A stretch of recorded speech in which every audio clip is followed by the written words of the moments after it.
Kia ora! And welcome to Render Kids. I'm Auntie Rena And I'm Auntie Hine. and we're so excited to have you here with us this morning. Before we get into today's story, I've got a little icebreaker for you.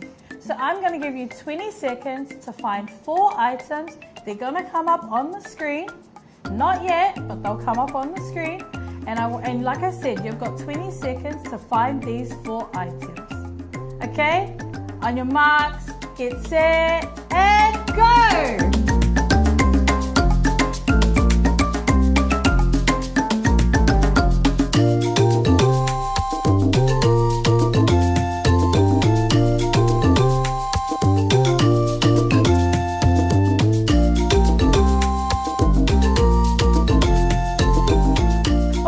I hope you guys enjoyed this morning's icebreaker.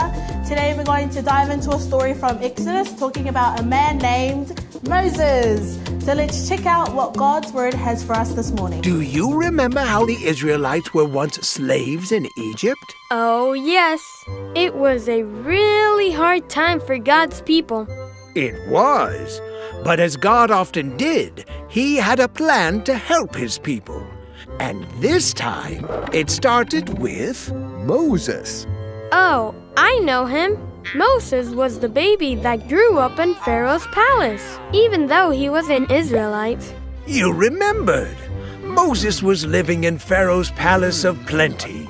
He ate Pharaoh's fine foods and dressed in Pharaoh's dandy duds. All in all, he lived a Pretty fine life. Yes. Well, that was until Uh-oh, what happened? Moses saw an Egyptian man hitting an Israelite and he got really, really mad. Stop treating him that way. Stop! Stop! Moses got so mad that he hurt the Egyptian really bad. Oh, no! The Egyptian died, and right away Moses knew he was in big trouble. If they catch me, it'll be the end. So what did he do? He ran. He ran right out of Egypt. He kept on running. He ran so far that he ran straight into the desert. And there he stayed. Wow. For how long? A few months? No, A year? nah, A couple of years? 3, 4, 5, 6, 10? 40. 40 years? He was there so long that he met a nice girl named Zipporah. got married, had kids, and became a... Here, cotton ball. Here, cream puff.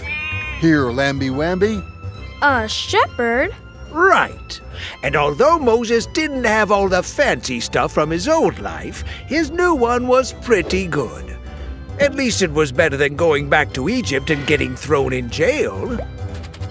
So, Moses figured he'd just stay in the desert and never go back to Egypt. But things in Egypt were not going well for the Israelites. So, one day...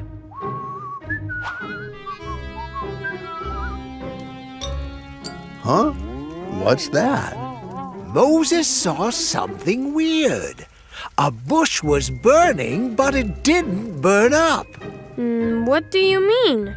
The bush just kept burning and burning.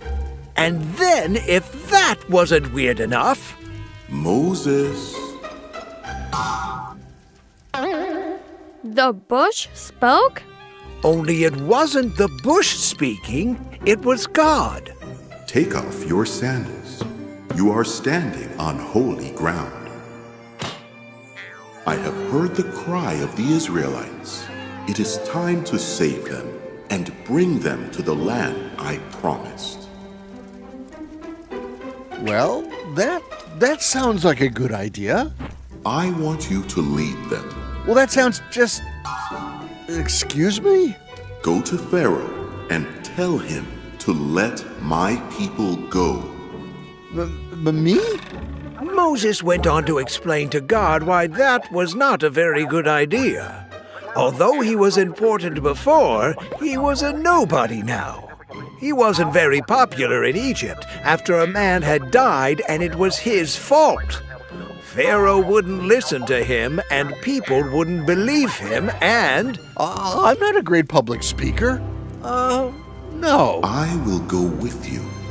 Hold out your staff. But...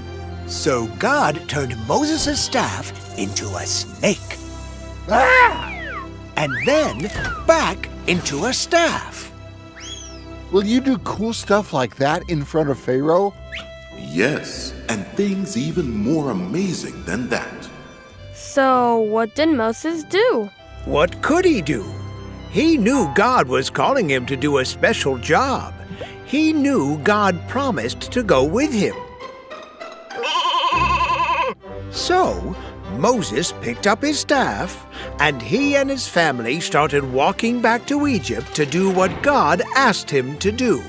And God went with him. Yep, he sure did. Wow, wasn't that a cool story? Moses was only a baby, but God used him.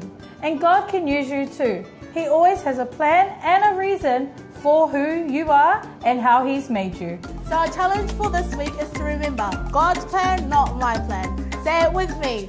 God's plan, not my plan. Don't forget to come back next week to hear a new story.